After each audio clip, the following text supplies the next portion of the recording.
Boy, Devil 47, all day for real, AM, PM, podcast with as much rugby league information as possible.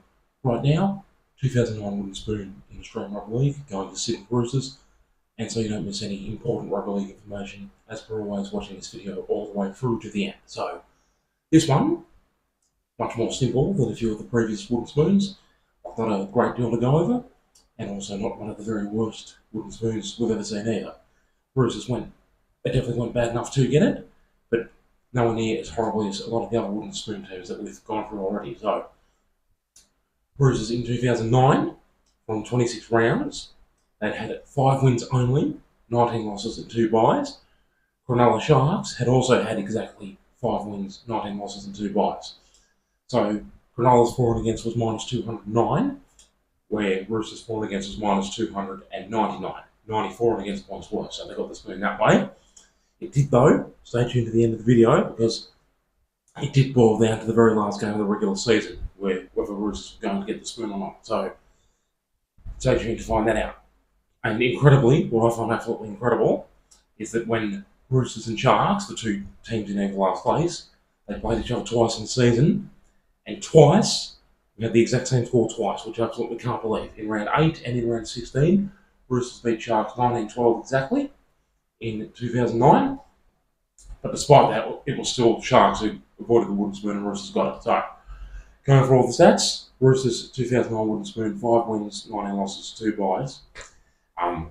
Scored 382 points in attack and conceded 681, 4 against minus 299. Leading point scorer, one of my favourites, Craig Fitzgibbon, 3 tries, 47 goals, 106 points altogether. So, not the usual high point scoring jellies, but obviously didn't have many opportunities in the team who got the spoon. And the leading try scorer, Sean Kenny-Dowell, who got 14 tries. And he also put 3 goals to that tally to make it 62 points. And the second leading try scorer, Mitchell Pearce, who got 8 tries. And he also got 1 field goal, and that was 33 points. So, like, pretty slim in the point scoring department. And pretty slim results on field as well. Roosters, with their 5 wins in 2009, not once throughout the season did they ever win back-to-back games.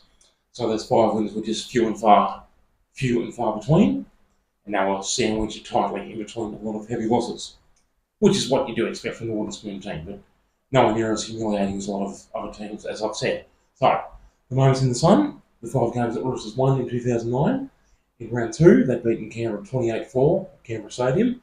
In round 4, they'd beaten Parramatta 24-6 at the old Sydney Football Stadium.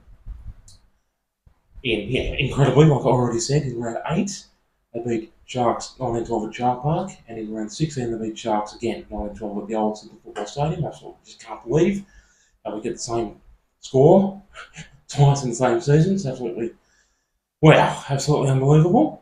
And the other game that Roosters won in 2009, their best win of the year, round 21, upset win over the Knights, 30-18 at Newcastle Stadium. So, slim pickings indeed.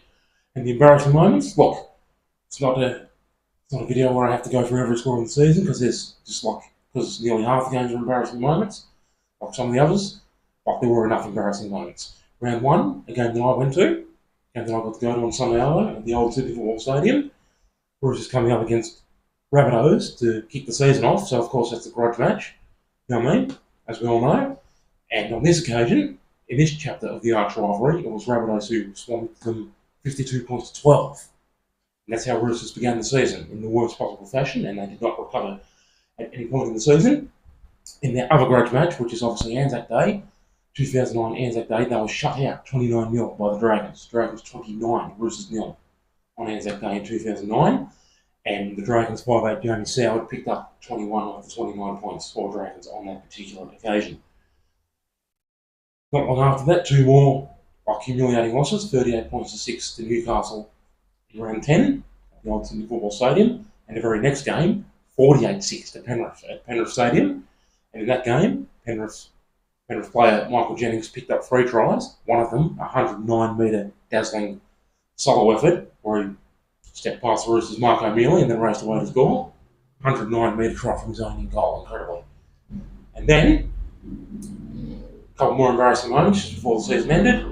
2009 round 23, Roosters gone down to Manly 44-12 at the old Sydney Football Stadium. Then, the last game of the regular season, 2009 round 26, game that I was lucky enough to be given a free ticket to go to. Roosters, if they could just win this last game, despite their wretched season, if they could win the last game of the season, they would still be able to avoid the wooden spoon. They had to play Cowboys, and they led the Cowboys 16-0 early, so they got 3 early tries, 2 of them converted. But after leading 16-0, they had no stamina, and eventually it was Cowboys who came back and won 32-16. So 2009 round 26, Cowboys 32, Roosters 16, and that's when Roosters were officially handed the 2009 wooden spoon. So that wooden spoon, like a pretty straightforward one. And the next wooden spoon is also very straightforward. Melbourne saw them in 2010 because they breached the salary cap and had the competition points taken away, and were not going to accrue any competition points, but had to play out the remainder of the season. Regardless, I think we all remember that one, so that's very straightforward as well. If you're still watching all the way through to the end, thank you so much for not missing any essential rugby league information, and thank you most of all for ongoing, devastating, brutal support. Your boy all day, DL47, CRONULLA.